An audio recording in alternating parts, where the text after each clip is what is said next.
What's up, y'all? Henry from the PSI Defense Channel. I know it's been a really long time since I've put out any content. I apologize for that. I will be putting out a video to announce the winner of my ammunition giveaway.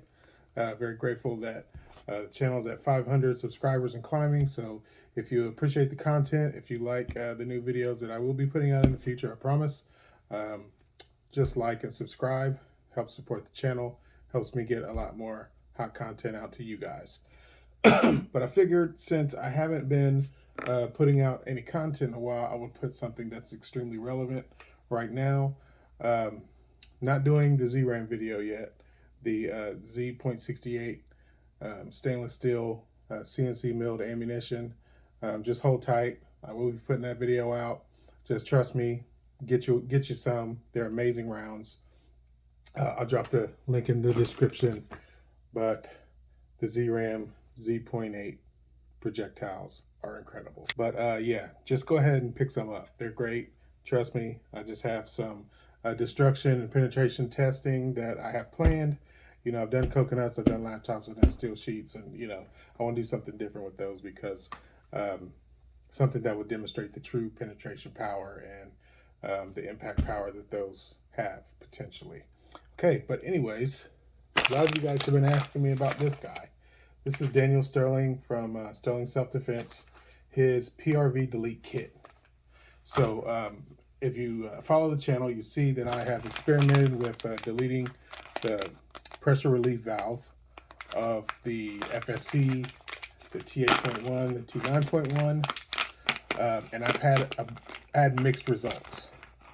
So what we found out was that if you use a stronger spring, which is what we found to work the best, the VKS spring, the Pepperball VKS spring. This is the bolt spring. It can overcome the pressure that builds from not being able to release with a PRV valve deleted. So what you're gonna do, your kit comes with a spring pad that has been sealed off with a grub screw, and looks like Daniel has put some Teflon tape in there. You have a VKS bolt spring, and this is one of the best modifications you can do for reliability in any of your T8.1s, T9.1s that have this style regulator. And that is the VKS Sear spring. All right, so what I'm going to be doing is doing a step-by-step tutorial on how to install this, and then I will shoot about 18 shots in my T8.1, and then we'll do some analysis on the numbers. All right, without further ado, let's get into it. All right, guys, and here we go. When you get your PRV delete kit from Daniel Sterling, as I said before, comes with your VKS bolt spring, comes with a brand new sealed off spring pad with the PRV removed, and it comes with very robust, very handy, probably one of the best things you can do for one of your FSCs, T8.1s, T8.9s, is add this Sear spring here. As you guys saw before, I would put bends in the two arms of this, which would give it more spring tension, but let me show you guys the difference. Yeah, this is one of my modified Sear springs, which it gives it more tension, but the FSC Sear spring has more coils. I believe it's made of a stronger metal, probably stainless steel, thicker material. The wire is a lot thicker. Overall, stronger spring. So it eliminates a lot of the problems that you encounter when you crank up your pressure and your power on these markers. So if nothing else, you're gonna want to do this. So this is essentially everything you need to complete your PRV mod and to have it running reliably. Essentially running very similar to your VKS in terms of reliability. Now, they do have a little bit of pressure relief in the ASA of the VKS. So you will have a little bit of that. I don't recommend running super high pressure on these anymore. Really anything past 950 psi, you run the potential to damage your markers. And we got to tell you guys, anything above 27 joules is man-stopping power. These things are they're called less lethal. They're not non-lethal. Non-lethal would mean that they don't have the ability to kill somebody. That would be like your 50, 42, 43 caliber air pistols. Those are deterrent. Burner HD, I highly doubt that would become lethal. But the markers we use, these First Strikes, these Tiberius, the Tip X's, the TCRs, very high potential for lethality. So running your markers at 50, 60, 70 joules, which if you're a fan of this channel, you've seen me get those numbers. Yeah, it's fun for videos, but in all practicality, it's damaging and wearing your expensive equipment, and it reduces the reliability. So you're going to want to just dial it back. If you're getting 35 joules, you're set. You don't need anything really higher than that to take care of yourself and your property. Take my word for it. I've broken coconuts. I've shot through steel at 35 joules. It's plenty. You'll thank me by not having to replace your bolts. So go ahead and start the disassembly of my beloved T9.1. I'm really loving these special ops T8 magazines, T8 extended magazines. These are extremely hard to find. Don't even bother asking me in the comments where do I find those, or if I'm selling the two that I have, because the answer to both of those questions is no. If you find one, grab it, because these are like unicorns. These are they're round ball only, as you can see. However, they hold 17 mags. They're all metal. I've broken the plastic FSC extensions. This will not break. This is all metal, and it screws into the Gen 1 mags with these two screws here instead of just one side screw and a slide thing. It's very sturdy. So you got 17 shots here. You can put one round ball in the breech. So you have 18 joules coming from your T8.1 or your T9.1s. That's definitely a win. So we're basically just going to get the regulator out of here.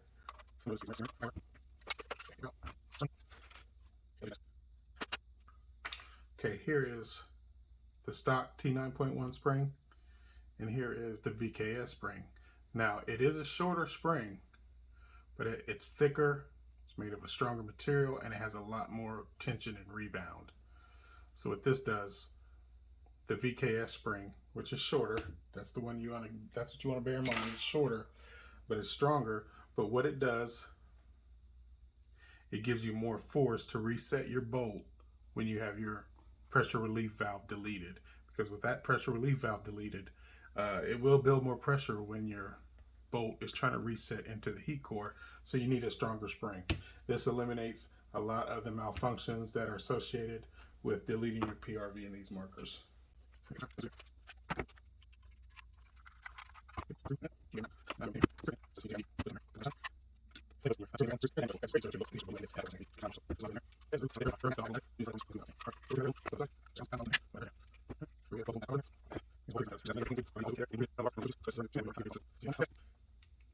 So to try to be as scientific as possible, I am going to count how many turns it takes to get flush so that I can flush it back and try to attempt to get it exactly where it was when I removed it.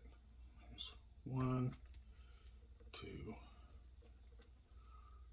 5, 6, 7, 10, 11, 12.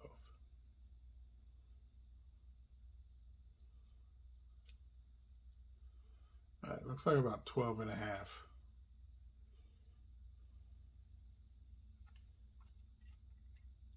Got my washer hack in there. Just gives you a little bit more tension. on your regulator spring. And this kit makes it super easy.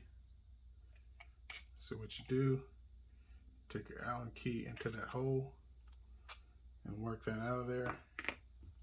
And then your new one that already comes pre-sealed goes in here. What I'm going to do, I'm going to remove this O-ring.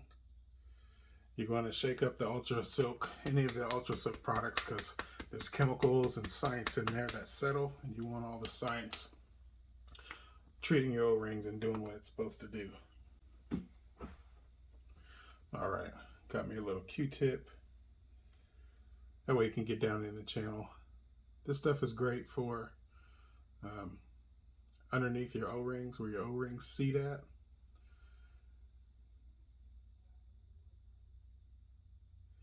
And it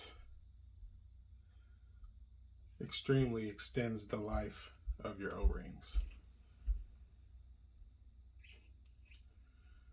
So I'm going to put that back on. Just one more little dab just to juice that O-ring up a little bit.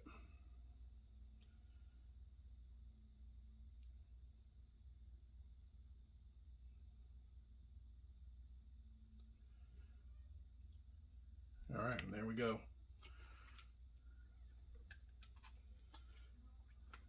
Deleted PRVs going in. This is really a great kit. I'll put Daniel Sterling's email, contact information in the description. I know some of you have said that it's hard to get responses from him. Be patient. He will return your response. He's got a lot going on too, just like me, but this is a passion of his, and bear with him. And also, unfortunately, for the time being, he does not ship internationally, so that's only stateside for now. So, okay, so I gotta do 1, 3, 4, 5, 6, 7, 8, 9, 10, 11, 12, and my half. Okay. I'm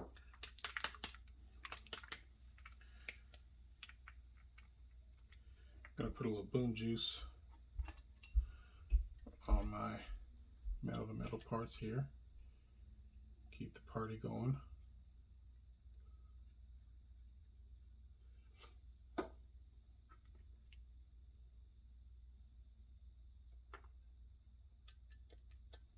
Smooth the silk. Okay guys, to replace the VKS Sear spring, you want to take these two bolts off, because that's a plate on the side. See, there's a round side, and that houses the actual regulator, and the flat side with the plate and the two screws houses your trigger group. Keep your finger on there because it is under spring tension. And I've got all my other modifications in here.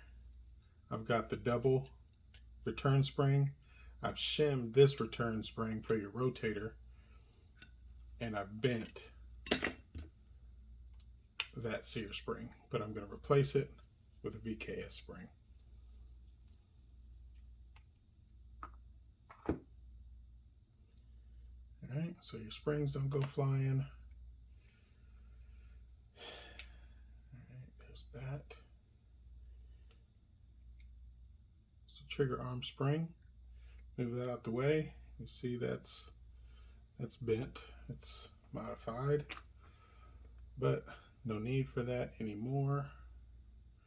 You just pop in your VKS spring, and all your Sear spring related malfunctions are a thing of the past. Okay, so let me just undo that. It's a spring for your trigger arm. You want it to curve up. Set that on there. Hold it on with your thumb. Loop it on there onto the rotator and push it out the way. Line up your pinholes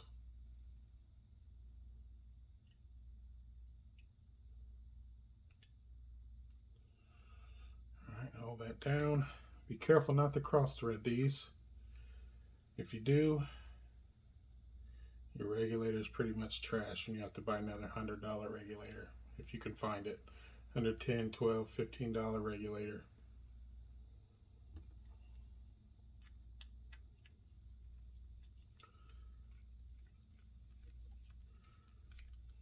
Okay. Nice little snug. Again, make sure your Allen keys are seated all the way down in the bolts. Okay. And that's it. Time for reassembly.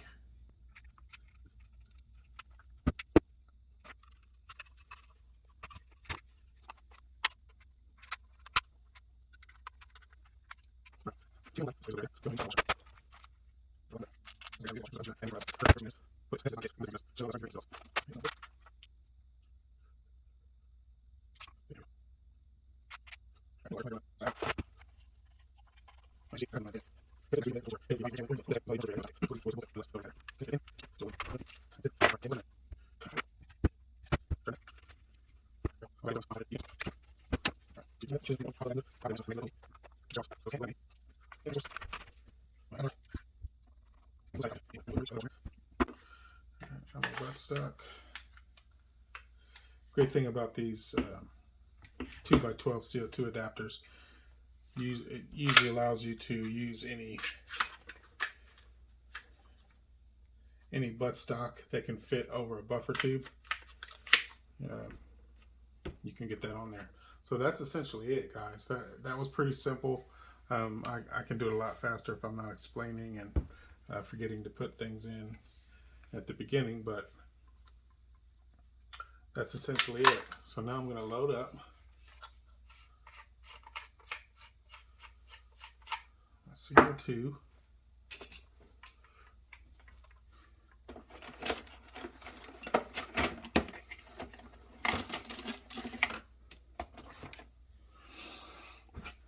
Okay, for those of you who remember, one goes in, one goes facing out.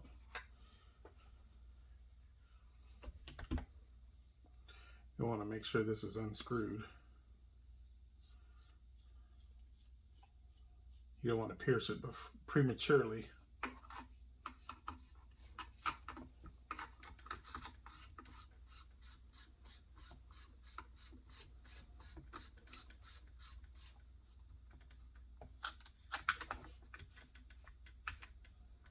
All right, snug it against that O-ring. I usually turn this until I feel it's snugged up against the CO2. Okay, there it is. And stop before I get too much torque on there. I'll leave it set like this. All right, the Comritech knob has a nice little line, so that's like completely shut. Still not open. I usually leave it right there because right there is where it opens, so that I only have a half turn. All right. So let me drop my round in the mag well. Drop my magazine in there. Okay, let's see what we got.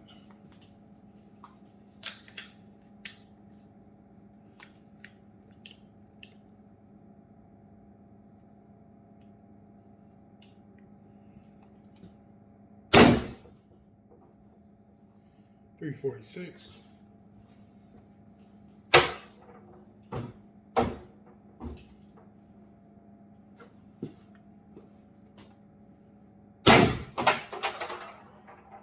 .356, 352, 356, 358, 358, 358, 366, 356, a lot more consistent numbers. 352, 356, 362, 354, 350, 338. Now we get a little bit of a drop, but still 338. It's pretty good. 350, 328. All right, 328. Okay, y'all, sorry I didn't have the footage from shooting before the PRV was done, but what I observed, you typically get anywhere from 7 to 15 FPS increase by doing the PRV delete, but that's not where your biggest benefits are. Your biggest benefits are, for one, with the increased spring strength, you get more reliability from these things, quite a bit more reliability. Two of the main issues is bolt resetting and Sear. Sear grabbing the bolt under higher pressures, and these two springs address that. And one of the best benefits that I see, especially on this ballistics chart here, I had 17 shots and all of them were above 40 joules with two 12-gram CO2 cylinders. That's phenomenal in my opinion. That's probably where I want to leave this launcher. 40 joules. Some of them, as you can see, are high 40s, close to 50. This marker, of course, I've shot it at over 70 joules, but that is overkill. There's no, I mean, once you pass really 32 joules, you're in some upper echelon territory, shooting Grimburgs or any kind of heavy kinetic impact slug. So I'm extremely happy with this result. So if you have any questions, feel free to put them in the comment section. I will try to include all the links for not only Daniel Sterling's contact information, for Ultrasilk, which is great lubricants. I highly recommend their boom treatment. It's a little on the pricey side, but it's well worth it. It protects your markers, internals, and their lubricant products are second to none. So that's about it for this video, guys. Thank you for bearing with me while I waited to put out some more content. I've got quite a few more videos on the horizon. I just want to, don't want to keep doing the same things. I want to keep pressing the boundaries and showing what these launchers really can do as far as protecting you, your family, and your property. Always be safe, always be responsible. Trying to get into situations where you would need to pull out one of these, because if you shoot somebody with one of these, it's going to inflict major damage. So you have to be prepared for that. We have to be responsible so that our chosen method of defense doesn't get scrupulized by law enforcement. And the way that happens is that we're responsible with them. So as always, guys, just be safe. Take care of yourselves, take care of each other, and I'll talk to you next time. God bless.